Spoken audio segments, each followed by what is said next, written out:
নমস্কার বন্ধুরা, আমি অরিন্দম চলে আসলাম আজকে এই মুহূর্তে বিরাট বড় একটা আপডেট নিয়ে। ওবিসি মামলা, যার ফলে কিন্তু প্রায় 5.5 লক্ষের উপরে কিন্তু যে ওবিসি সার্টিফিকেট অর্থাৎ 2011 সালের পর থেকে যেটা বাতিল হয়ে গেছিলো, এর প্রকোপ কিন্তু পড়তে চলেছে বা সরকারি চাকরির ক্ষেত্রেও নতুন কোনো বিজ্ঞপ্তি কিন্তু প্রকাশ করতে পারবে না যতদূর বিশেষজ্ঞদের মত। নতুন কোনো নিয়োগের বিজ্ঞপ্তি, যেখানে ধরুন এখনও প্রাইমারিতে আবার নিয়োগ হবে, ফুড এসআই থেকে শুরু করে আপার প্রাইমারি থেকে শুরু করে যতদিন না পর্যন্ত মানে এখনও পর্যন্ত নিয়োগ কিন্তু বার করতে পারবে না, একটা চাপ এসে দাঁড়িয়ে যাচ্ছে, এই ওবিসিটা বাধা হচ্ছে। তো ভিডিওটা কন্টিনিউ করুন। তবে কি এখন নতুন নিয়োগের বিজ্ঞপ্তি প্রকাশ করা যাবে না? সমস্যায় বাড়বে কিন্তু চাকরি প্রার্থীদের। প্রায় 5 লক্ষ ওবিসি শংসাপত্র বাতিল করেছে কলকাতা হাইকোর্ট। এই নিয়ে সুপ্রিম কোর্টে যাচ্ছে রাজ্য। নবান্ন সূত্রে খবর, ইতিমধ্যে আইনজীবীদের সঙ্গে কথা বলে প্রশাসনের সর্বোচ্চ স্তর থেকে যত দ্রুত সম্ভব সুপ্রিম কোর্টের দ্বারস্থ হতে নির্দেশ দেওয়া হয়েছে। যতদিন পর্যন্ত এর মীমাংসা না হচ্ছে ততদিন পর্যন্ত নিয়োগ থেকে নতুন বৃত্তি প্রায় সব ক্ষেত্রেই সমস্যা তৈরি হলো বলে মনে করছেন অভিজ্ঞ মহল। আদালতের রায়ে চাকরিদের সমস্যা না হলেও মানে চাকরি যাদের বর্তমানে যারা চাকরি করছে তাদের সমস্যা না হলেও চাকরি প্রার্থীরা অর্থাৎ যারা চাকরির প্রার্থী আছেন তারা মুশকিলে পড়তে পারেন। রাজ্য যে কোনো সরকারি নিয়োগের ক্ষেত্রে 100 পয়েন্ট রস্টার মেনে চলতে হয়।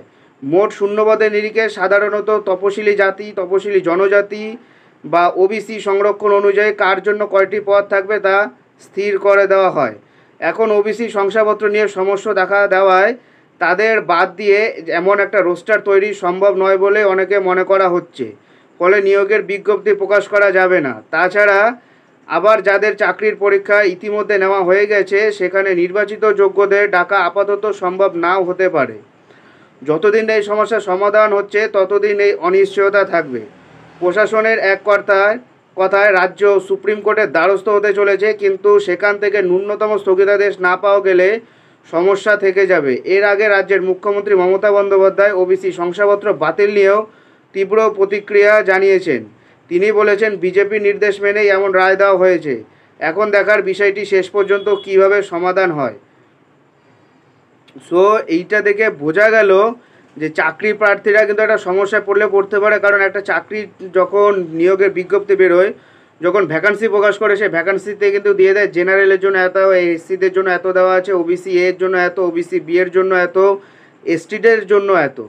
সো এইবার এই যে 100 যে ম্যারিট যে মানে যেটা একটু আগে বললাম, এটা যদি না থাকে তাহলে নিয়োগের বিজ্ঞপ্তি কিভাবে করে ছাড়া যাবে। সো এই জন্য কিন্তু মানে একটা টেনশন কিন্তু সবার মধ্যে থাকছে যতক্ষণ একটা ফয়সালা আসছে। সো দেখা যাক। এটার আপডেট পাওয়ার জন্য আমাদের চ্যানেলটা অবশ্যই সাবস্ক্রাইব করে রাখুন। দেখা হচ্ছে পরের ভিডিওতে। ভালো থাকবেন সবাই। নমস্কার, জয় হিন্দ, বন্দে মাতরম।